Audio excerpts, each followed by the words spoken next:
Tudo começou em Hydesville, pequena localidade americana em meados do século passado, quando duas adolescentes, conhecidas como irmãs Fox, estabeleceram um código de comunicação com uma inteligência invisível após sua casa ter sido incomodada por ruídos e ocorrências estranhas durante um bom tempo. Nascia aí na era moderna o processo objetivo de intercâmbio entre duas dimensões, a visível e a invisível.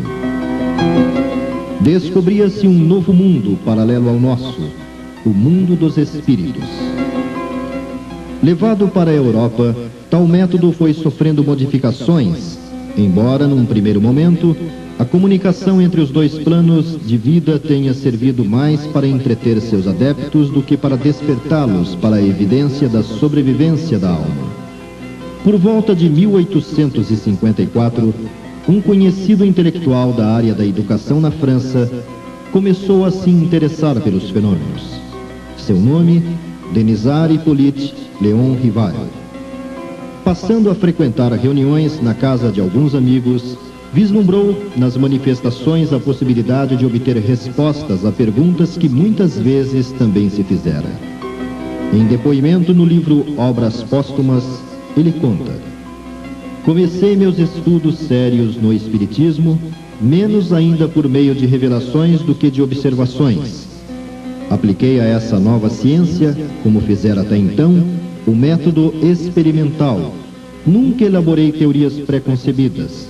Observava cuidadosamente, comparava, deduzia consequências. Dos efeitos, procurava remontar as causas, por dedução e pelo encadeamento lógico dos fatos, não admitindo nada por válido como explicação, senão quando resolvia todas as dificuldades em questão. Desse criterioso trabalho, nasceu uma série de livros que se tornou conhecida como Codificação Kardeciana, obras que fundamentam quaisquer estudos acerca do Espiritismo.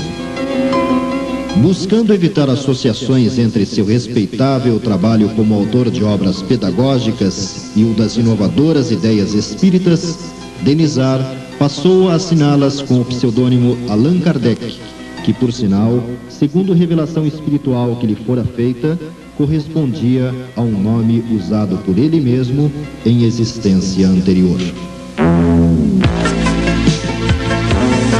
Paralelamente, nos 15 anos que separam o início do trabalho de Kardec e seu desencarne, surgiram outras publicações de menor porte, além da Sociedade Espírita de Paris e o periódico Revista Espírita, todos conduzidos por ele mesmo no tempo citado.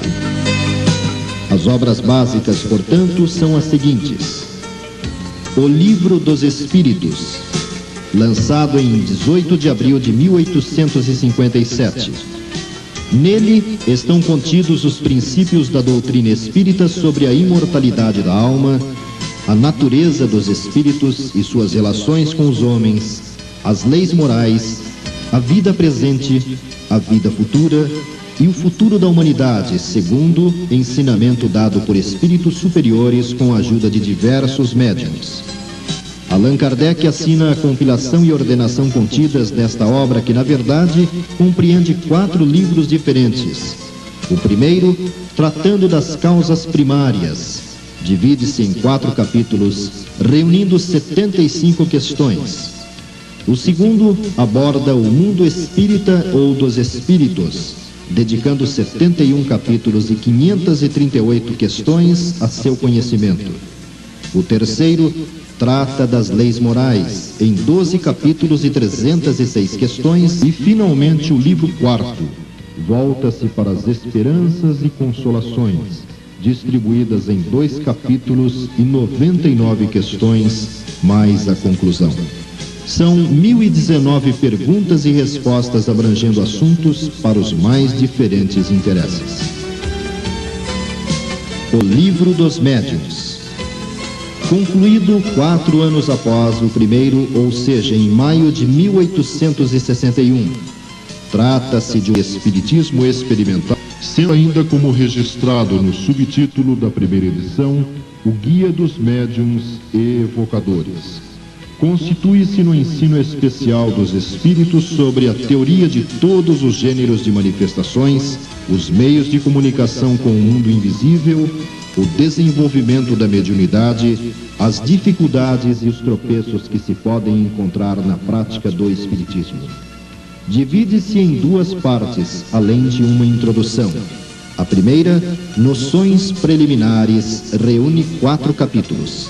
A segunda, das Manifestações Espíritas, aborda em 32 capítulos temas que vão desde diferentes tipos de mediunidade, pesquisadas por Kardec, até questões como a obsessão, identidade dos espíritos, evolução, perguntas que se podem fazer aos espíritos, charlatanismo e embuste, entre outros. O Evangelho segundo o Espiritismo, cujo lançamento ocorreu em 1864, a princípio com o título Imitação do Evangelho.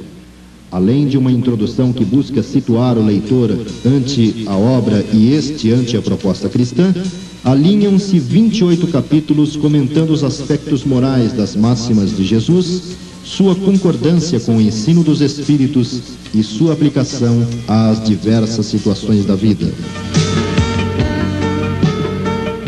O Céu e o Inferno, ou a Justiça Divina segundo o Espiritismo. Publicado em agosto de 1865, procura fazer um exame comparado das doutrinas conhecidas, da passagem da vida corporal à vida espiritual, as penas e recompensas futuras, revendo as ideias dos anjos e demônios e das penas eternas, seguido de diversos exemplos acerca da situação real da alma durante a morte e depois dela. 2 partes constituem o livro.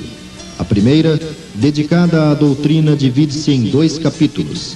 Na segunda, através de 8 capítulos, várias mensagens são reproduzidas, revelando a situação dos espíritos que passaram pela morte sob diferentes condições e que retornaram através de médiuns diversos, revelando detalhes extremamente interessantes para nós que ainda permanecemos no mundo dos chamados vivos. Finalmente, a quinta, aquela que é conhecida como a Gênese, colocada nas livrarias em janeiro de 1868, mas que na verdade reúne 3 estudos. O primeiro, dividido em 12 capítulos explicando a Gênese mosaica sob a ótica espírita. O segundo, em 2 capítulos enquadrando nas leis naturais do universo chamados milagres praticados por Jesus. E por fim, 18 capítulos analisam as predições, ou seja, a capacidade de se antecipar a acontecimentos futuros.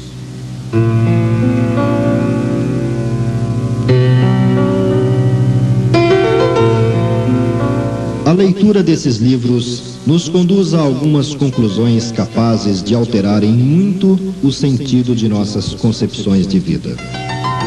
Contudo, é o próprio Kardec quem, com acerto, afirma na introdução ao estudo da doutrina espírita: a verdadeira doutrina espírita está no ensinamento dado pelos espíritos, e os conhecimentos que esses ensinamentos comportam são mais graves para serem adquiridos de modo diferente de um estudo sério e continuado, feito no silêncio e no recolhimento, pois só nessa condição se pode observar um número infinito de fatos, de nuances que escapam ao observador superficial e permitem assentar uma opinião.